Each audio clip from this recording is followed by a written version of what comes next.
Pemirsa, cuaca sungguh tak bersahabat kepada warga Jakarta dan juga kota-kota lain di Indonesia. Banjir kembali datang.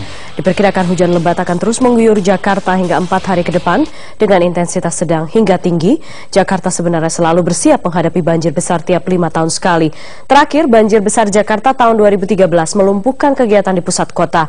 Tapi setahun kemudian, tahun ini banjir datang lagi. Anomali cuaca tengah melanda Indonesia. Tapi apa sebenarnya yang memicu keganjilan ini?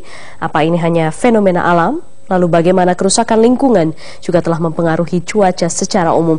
Telah hadir bersama saya di studio Bapak Army Susandi, pakar meteorologi lingkungan yang juga Ketua Program Studi Meteorologi Institut Teknologi Bandung. Pak Army, selamat sore. Langsung saja, temuan Anda apa terkait anomali cuaca di Indonesia? Ya, memang ada dua kombinasi yang terjadi di Indonesia. Artinya 3 lokasi tekanan rendah yang ada di utara, di barat, dan di selatan yang berkombinasi dengan adanya massa udara basah dari Lautan Pasifik yang menyebabkan pertumbuhan awan di Indonesia sangat tinggi. Jadi kita lihat pada peta awan, semua daerah Indonesia sangat tinggi perawanannya, kecuali di daerah timur. Sehingga kita merasakan di daerah Sulawesi, Kalimantan, Sumatera, Jawa, dan NTB mempunyai curah hujan yang sangat tinggi yang tidak biasa dari sebelum-sebelumnya. Itukah peta bentukan awan yang Anda maksud seperti itu ya? Inilah kondisi pada tanggal 13 Januari. Kita lihat perawanan yang sangat tinggi sekali terjadi di wilayah Sulawesi, kemudian Kalimantan, dan kita bisa sampaikan bahwasanya di sinilah terjadinya curah hujan yang sangat tinggi di daerah Manado.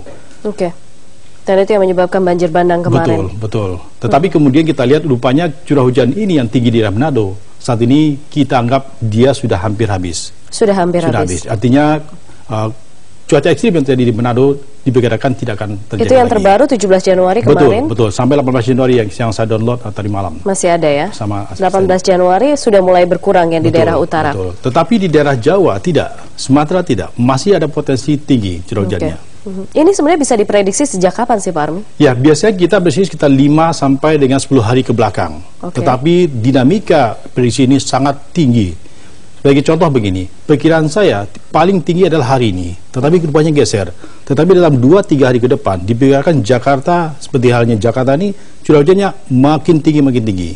2-3 hingga 3 hari ke depan? Betul, kira-kira hari Selasa. Jadi Selasa kombinasinya, Rabu kita menikmati kombinasi atau perpaduan dari semua curah hujan yang terjadi sampai Selasa ke depan. Apa itu kombinasi? Maksudnya curah hujannya tinggi atau ada angin juga atau apa sih? Jadi begini, kombinasinya adalah pada siang hari cenderung dia rendah curah hujannya, pada saat malam hari tinggi. Nah, kemudian pada besok harinya sama. Nah, dugaan saya adalah pada Sabtu ini yang tertinggi, tapi kemudian karena perubahan dinamika atmosfer di daerah Indonesia ini sangat tinggi sekali, maka kejadian yang tertinggi adalah pada hari Minggu. Jadi pada hari Minggu besok ini yang tertinggi yang akan terjadi curah hujan selama 2 minggu belakangan ini. Kemudian Selasa agak turun sedikit, Senin turun sedikit, Selasa tumbuh lagi dengan tinggi sekali. Sehingga pada Selasa malam dan Rabu pagi, saya kira kita akan menghadapi banjir yang cukup besar. Ini perkiraan dari foto slide yang saya analisis. Itu dari penginderaan jauh ya? Betul. Penginderaan jauh. Tapi kalau misalnya ada rencana dari pemerintah Provinsi DKI Jakarta untuk merekayasa cuaca, bisa tidak? Ya, saya kira saat ini kita lihat berapa kemampuan dari rekayasa itu. Katakanlah dari 3 pesawat hanya 1 pesawat yang terbang. Kemudian kalaupun 3 pesawat, tingkat keberhasilannya maksimum 30% atau 30%. Artinya apa? Dan itu pun harus berulang-ulang. Dengan 1 pesawat, 3 pesawat tentu berbeda. Dan saat ini curah hujan yang sangat tinggi dalam waktu 3 hari ke depan, saya tidak begitu yakin hasilnya akan maksimum. Artinya apa? Kemungkinan adanya curah hujan besar sangat tinggi terjadi dalam 2-3 hari ke depan di Jakarta.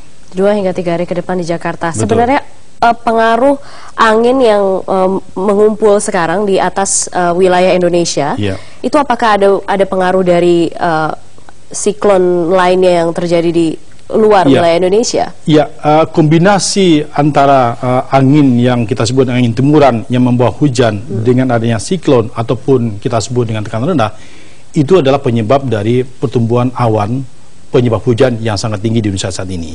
Hanya saja kebetulan di daerah barat khususnya Sumatera dan Jawa ini, pengaruh dari laut dari Samudra Hindia menjadi perpaduan yang menyebabkan pertumbuhan makin terus sampai saat ini.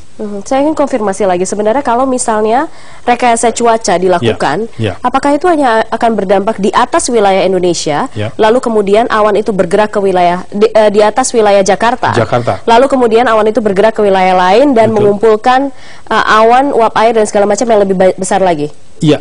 Belum tentu. Jadi kalau dari strategi yang dibangun oleh BNPB sama dengan BPT, dugaannya adalah mereka akan menurunkan hujan di laut. Jadi sebelum sampai masuk ke Jakarta, maka dia turunkan di laut.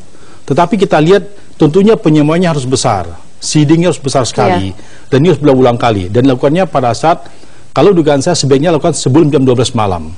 Karena jam 12 sampai jam 2 itulah puncaknya terjadinya curah hujan cukup tinggi di Jakarta. Jadi kita lakukan upaya penyemaian sebelum jam 12 sehingga hujan itu turunnya sedikit sebelum dia sampai pada Jakarta. Jadi yang sisanya sampai Jakarta, hujan sisa dari penyemaian yang tidak terjadi di wilayah Jakarta. Oke, baik. Dan pemirsa, apakah benar sebenarnya apa yang bencana yang terjadi saat ini di Indonesia itu juga karena kita sedang menuai salahnya kita sendiri karena tidak memperlakukan alam secara baik? Sesaat lagi di Metro Highlights.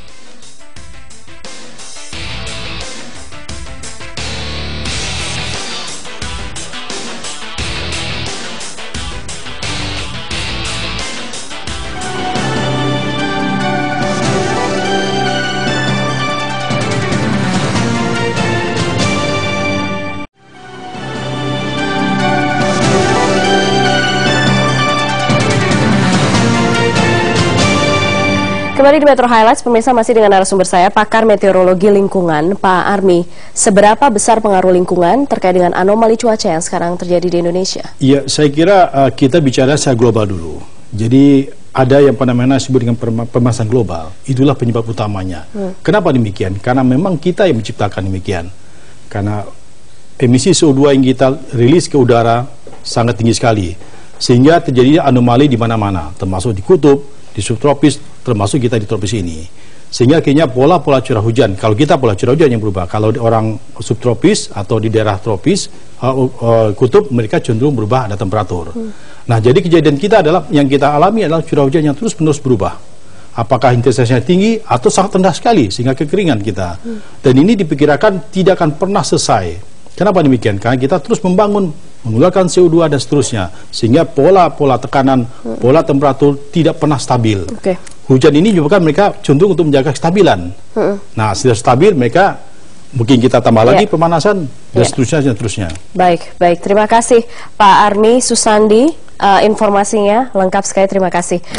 Pakar meteorologi lingkungan. Terima kasih.